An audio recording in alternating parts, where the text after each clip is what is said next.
बड़ी पुरानी कहावत है, अक्लमंद को इशारा और अहमक को फटकारा। हमने जो सोचा नहीं होगा ताइवान ने वो कर दिया है और भारत को भी ताइवान से शिक्षा लेकर ताइवान की ही तरह कदम उठा देने चाहिए। दरअसल चीन से पहले ताइवान ने ही हमला कर दिया है। जानेंगे ताइवान ने इतना बड़ा कदम क्यों उठाया है। तो वहीं दूसरी तरफ भारत ने भी अमेरिका के ऊपर एक कदम उठा लिया है और इस कदम में अमेरिका के इमेज पर बहुत बड़ा धक्का तो लगा ही है, पर अमेरिका से ऐसी उम्मीद नहीं थी जैसी बातें निकल कर आ रही हैं सामने। जानेंगे क्या है मामला, जानने को है बहुत कुछ, इसलिए इस वीडियो को अंत तक जरूर देखें। चीन से कुछ दूरी पर ही स्थित ताइवान, ये छोटा सा देश दुनिया के लिए बहुत महत्वपूर्ण है। सिर्फ एक चीज की वजह से नहीं कि ये चीन के साथ दुश्मनी मोल ले रहा है, बल्कि इस चीज के लिए ज्यादा है कि यहाँ पर बनते हैं सेमीकंडक्टर और जिस सेमीकंडक्टर का इस्तेमाल दुनिया भर में होता है। करीब मानकर चलिए आप, इसकी सेमीकंडक्टर इंडस्ट्री 40% तक दुनिया भर को कवर करके रखी हुई है। अब इससे आप अंदाजा लगा सकते हैं। सेमीकंडक्टर भी कई तरह के होते हैं और सबसे बड़ी बात यह है कि ताइवान जो सेमीकंडक्टर बनाता है वो सेमीकंडक्टर तो नैनो टेक्नोलॉजी पर बेस्ड होते हैं, वो बेहद खास होते हैं और ताइवान इस नैनो टेक्नोलॉजी को किसी से भी शेयर नहीं करता है।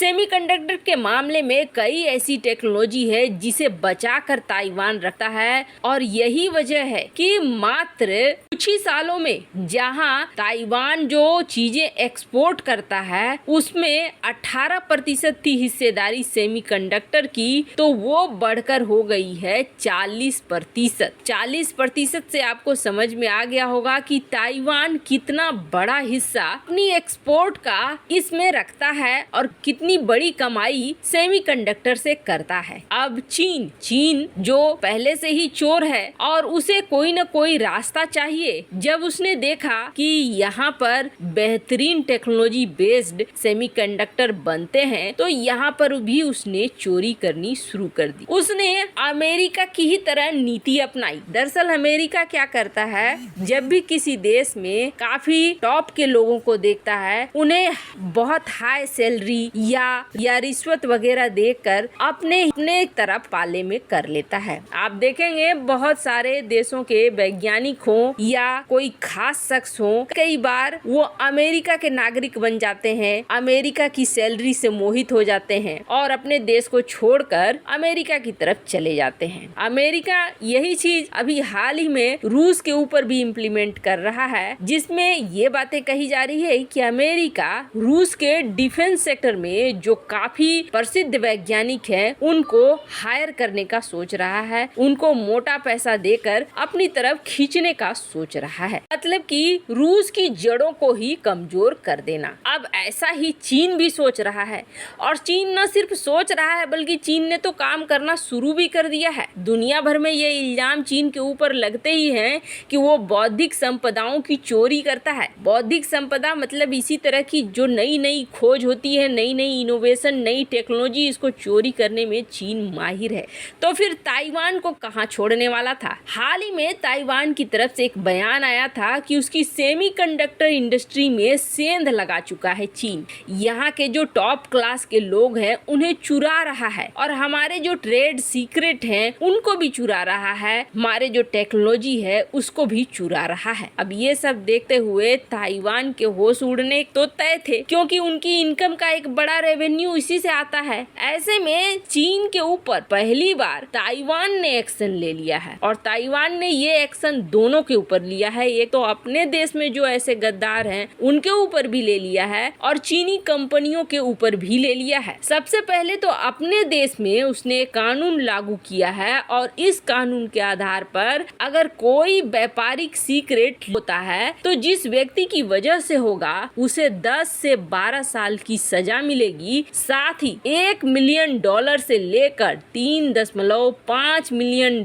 तक का फाइन चुकाना पड़ेगा, जो एक बहुत बड़ी रकम है। अब बात आई चाइनीज फार्म की। अब इसे लेकर ताइवान ने एक्शन लिया है और ताइवान ने ये कहा है कि बहुत ऐसी कंपनियां हैं जिन्होंने हमसे अप्रूवल नहीं लिया है, ये ताइवान की तरफ से ऑथराइज नहीं है, ये हमारे यहाँ काम कर रही हैं, जो चीनी कंपनियां हैं। ऐसी चीनी कंपनियां जो हमारे देश में रहकर ऑपरेट कर रही हैं, इनको 3 साल की जेल और करीब $5 लाख तक का फाइन चुकाना पड़ेगा। अब ये ताइवान का बहुत बड़ा मूव माना जा रहा है। हालांकि अपने देश से बौद्धिक संपदाओं के चोरी होने से बचाने के लिए ताइवान ये कड़े नियम अपना रहा है और कहीं न कहीं भारत को भी ऐसे ही नियम अपनाने चाहिए ताकि आगे चलकर कोई अपने देश में भी ऐसी गलती न करे। वहीं दूसरी तरफ भारत को अमेरिका ने क्या धोखा दे दिया है या फिर भारतीय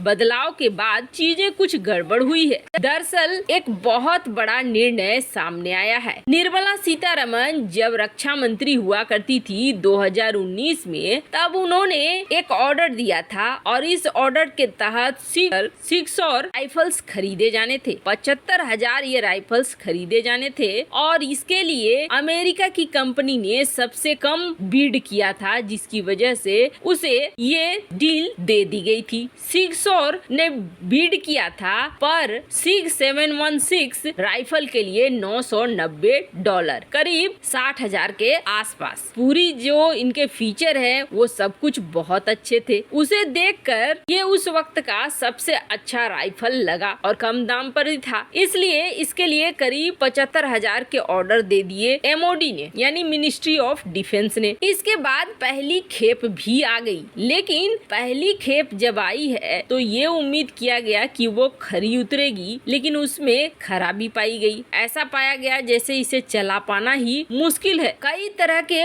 ऑपरेशनल ग्लिच इसमें दिखाई देने लगे। अब जो इंडियन आर्मी की यूनिट कश्मीर में LOC में डिप्लॉयड है, उनको जब ये दिया गया तो उसमें बहुत सारी खामियां निकल कर सामने आने लगी। अब इसमें कभी कभी कहा जा रहा है कि ये जाम हो जा रहा है। कई तरह के बग निकल कर सामने आ रहे हैं, जिसके बाद आने वाले अगले खेप को कैंसिल कर दिया गया है। जो ऑर्डर फिर से दिया जाने वाला था, उस ऑर्डर को रोक दिया गया है। द वायर की ये न्यूज आप देख सकते हैं, जिसमें इसको लेकर खुलासा किया गया है कि उसमें कुछ ऐसी खामियां पाई गई है, जिसके बाद सवाल ये उठ रहे हैं क्या अमेरिकी हथियारों में प्रॉब्लम है या फिर कुछ और है। अभी आधिकारिक बयान निकल कर सामने आना बाकी है। वैसे आपको क्या लगता है सबसे अच्छा होगा आत्मनिर्भर होकर अपने लिए खुद हथियार बनाओ? कमेंट कर अपनी राय जरूर बताएं। जल्द मिलते हैं अगले वीडियो में नई